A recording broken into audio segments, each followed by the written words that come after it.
Halo semuanya, kembali lagi di Bocor Spill ceritanya dong. Nah kali ini episodenya ada yang beda nggak? Beda Apa tuh? dikit. Ada temanya kalau kali ini. Ya, kali ini kita akan membahas tema yaitu ilmu itu hidup.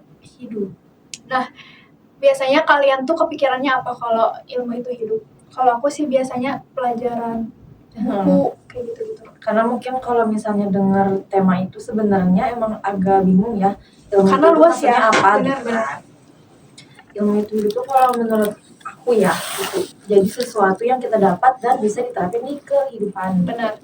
Padahal ada satu ilmu yang menurut aku tuh penting dan ini tuh kayaknya dibutuhin semua orang deh.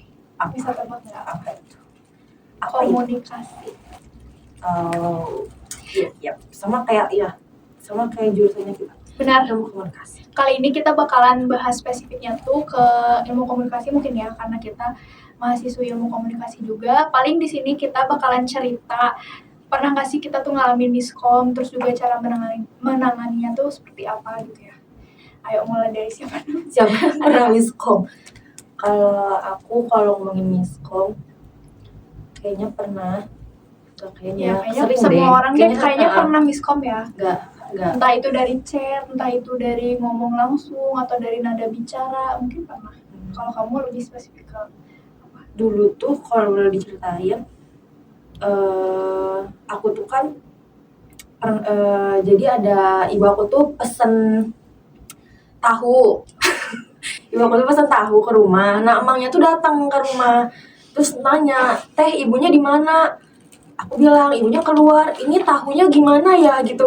Aku kan bingung ya, mana aku tahu gitu, ibu aku pesen tahu gitu kan. Aku telepon ibu aku sampai kayaknya ada di 20 kali nggak diangkat. Waduh. Terus pas diangkat bilang, "Ini lagi di pasar," gitu. Terus ternyata ibu aku bilang gini, "Ya udah simpan aja tahunya, kenapa?" gitu, pakai nanya segala gitu, mau diapain, kan on ya gitu. Terus abis itu aku bilang, "Oh ya Mang, ini taruh aja di sini," gitu. Itu tuh si Maya tuh udah sampai 2 kali balik lagi ke rumahku, gara-gara ibu akunya belum pulang-pulang. Terus aku bilang kayak, "Oh udah dibayar ternyata." Nah itu berarti salahnya tuh di situ gitu. Ternyata aku nggak nanya dulu, ini tuh ke si Mangnya, ini tuh udah dibayar atau belum, karena aku mikirnya belum dibayar. Makanya aku nelfon ibu aku sampai berkali-kali itu. Ternyata udah dibayar. Oh, si Maya tuh mau mastiin itu ini dibayar ya, atau belum, mau gitu. ditaruh di mana gitu ya. Dan bodohnya aku cuman kayak, "Oh ya Mang, tunggu ya sebentar, ibunya nggak ada, aku telepon dulu," gitu. Terus aku telepon, ternyata kata ibu aku, "Ya udah taruh aja di dalam, ngapain harus telepon ibu aku," gitu kan. Buat apa sih gitu. Berarti miskom antara ibu dan anak ya. Kalau aku sih lebih ke ada sih temen aku ya, dia tuh tipe orang yang apa ya, aku nggak tahu juga ya, tiap orang kan pasti beda-beda ya cara berkomunikasinya mungkin ya. Kalau kamu tuh tipe orang yang nanggepin masalah itu komunikasinya tuh kayak gimana? Kayak kamu langsung nyampein ke orangnya kalau kamu tuh lagi marah atau lagi kesal sama orang itu, atau kamu kayak diam aja deh, takut nggak enak gitu ngomong ke dianya. Karena aku anaknya gak enakan, jadi aku diam. Enakan people pleaser ya temen aku. Gak enakan, jadi aku diam. Cuman aku pasti, tapi ini sifat buruk sih, karena aku biasanya yang minta maaf duluan, kayak padahal mungkin siapa tahu dia yang salah, tapi aku yang minta maaf duluan gitu. Siapa di sini yang kayak gitu juga nggak enakan? Jangan dilakukan. Jangan ya teman-teman. Nah, kalau aku tipe orang yang sama sih, nggak enakan, tapi ngelihat dulu dia tuh orang yang enak nggak untuk diajak bicara gitu. Kalau misalkan enak ya aku sampai langsung, kalau aku gini. Tapi emang sih kadang kayak kepikiran gitu nggak sih kalau misalkan nggak enak gitu nyampeinnya. Iya. Kadang bingung juga gitu sebenarnya cara nyampeinnya tuh kayak gimana. Nah, takutnya nanti dia marah kan. Bener. Nah aku ada ketemu orang yang dia tuh kalau ada masalah diem, silent treatment, bahkan ke orang-orang sekitar dia gitu. Nah aku tuh kan bingung ya, orang-orang kayak gini tuh sebenarnya kenapa. Nah aku tuh udah nanya nih, kayak kalau misalkan ada apa-apa cerita, kalau misalkan ada yang kesal juga cerita, ada yang marah atau sedih atau ada masalah gitu. Nah itu kan menghambat komunikasi ya, soalnya kan ngediamin orang gitu. Terus aku bilang kalau diam tuh nggak bisa nyelesain masalah kan. Tapi tetap aja sih kayak gitu ya, gimana lagi, sebenarnya aku bingung juga, udah coba ngajak ngobrol atau apa tapi dianya nggak mau. Nah mungkin ini masalahnya ada di dia sih ya, gimana lagi, itu kan miskom juga ya karena dia silent treatment gitu.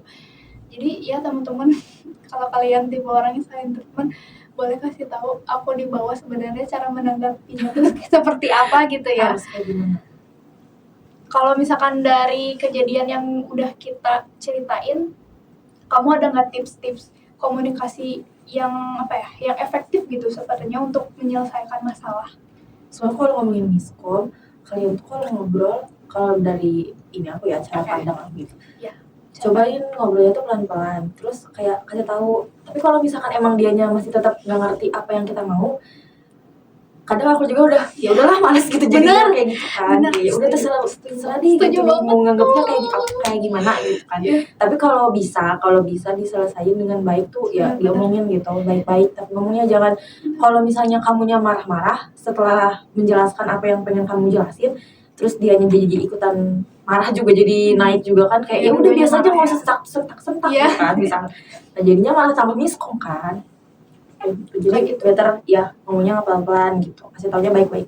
Oke, kalau dari aku sih mungkin gak beda jauh, tapi emang sih lebih baik ya kalau kita nenangin diri dulu sendiri gitu ya, untuk meredam emosi tersebut gitu.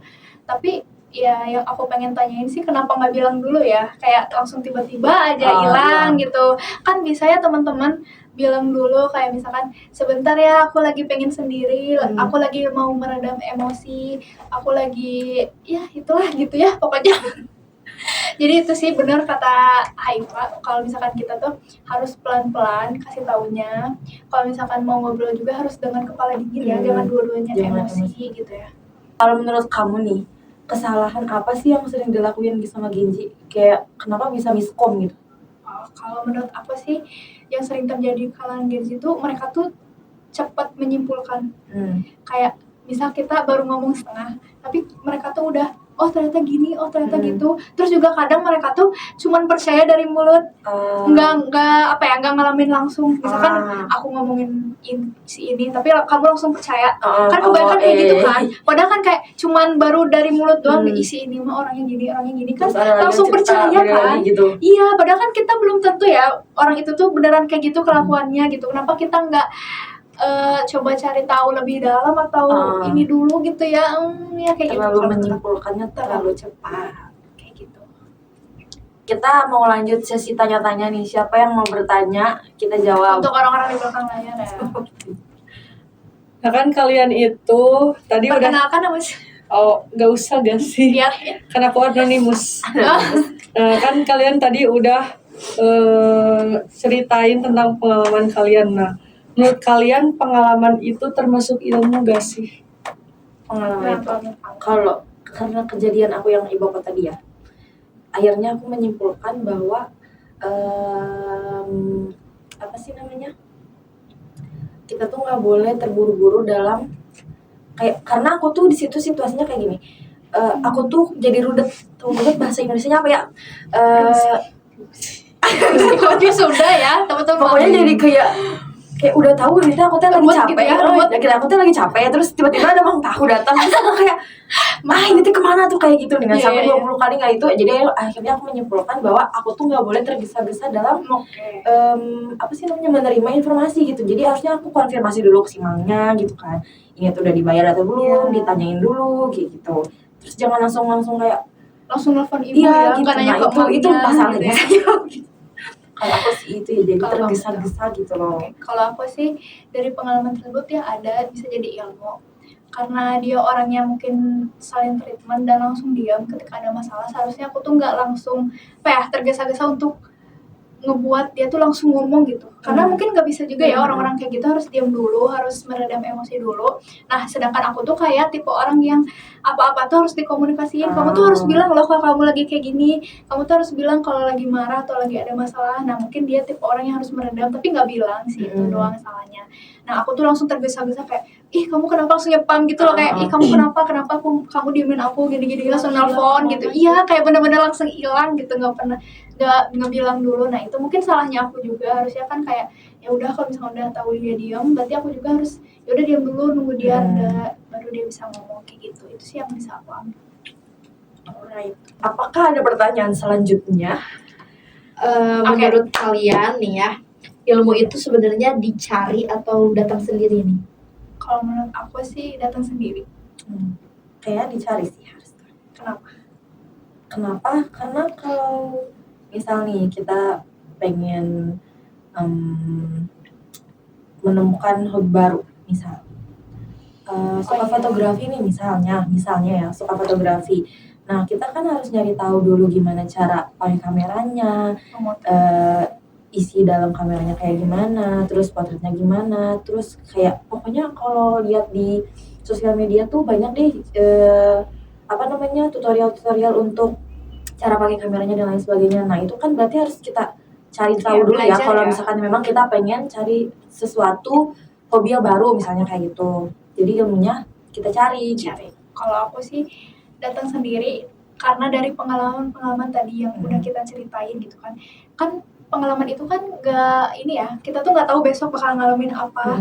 Nah setiap masalah yang datang kan biasanya kita bisa belajar kalau kita tuh harus kayak gini, cara memperbaikinya kayak gini, kayak gitu. Berarti sesuai ya sama tema kita, ilmu itu hidup. Jadi Benar. itu tuh bisa dipakai di kehidupan kita sehari-hari. Mau itu bentuknya belajar atau misalnya Pengalaman ya. sekolah gitu kan. Dari sekolah, dari pengalaman kehidupan yang pernah terjadi di kehidupan kita gitu, yang memang itu tuh di luar dari pembelajaran gitu misalnya. Kita ngomongin ilmu nih, kalau ilmu itu harus dibarengi sama adab gak sih supaya balance Benar. gitu. Tapi kalau ngomongin ilmu tanpa adab, nah menurut kamu gimana? Ilmu tanpa adab, ya ilmu penting, tapi adab juga gak kalah penting gak sih? Kalau misalkan kita berilmu ya teman-teman jangan lupa juga untuk belajar adab gitu, karena kan ada kata-kata adab di atas ilmu atau apa gitu ya, pokoknya quotes gitu. Jadi menurut aku ya harus balance aja gitu antara adab sama ilmu. Tuh teman-teman, adab itu juga penting. Benar. Jadi ilmu dan adab itu ya setara gitu. Harus balance ya. Kayak gini. Apa nih, ada ngacungin tangan? Apa lagi nih? Menurut kalian, media sosial itu bikin orang lebih sopan atau sebaliknya? Media sosial ya. Tergantung cara dia pakainya sih gimana ya. Ada orang yang mungkin memang niatnya punya sosmed itu buat dipakai untuk kejahatan. Benar-benar. Ya misalnya head comment dan lain sebagainya. Tapi ada orang juga yang memang pakai sosmed Branding ya. ya untuk kebaikan gitu. Apa sih contoh adab sederhana yang sering disepelekan orang lain? Adab sederhana yang sering disepelekan. Sopan santun ya. Kalau aku ini sih ngomong maaf, terima kasih, sama tolong. Menurut aku itu tuh basic, tapi mungkin di kalangan Gen Z itu ya jarang aja dipakai gitu. Enggak jarang dipakai ya teman-teman. Ada orang yang mungkin nggak kayak gitu. Thank you lah ya, seenggaknya terima kasih Ya adalah terima kasih, sesuatu maaf, hal yang tolong, benar-benar.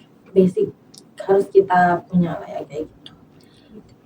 Karena waktu kita terbatas ya teman-teman, so mungkin cukup sampai sini aja dulu ngomongin ilmu tentang ilmu itu hidupnya. Kita lanjut di next episode Di bocor Spill ceritanya dong.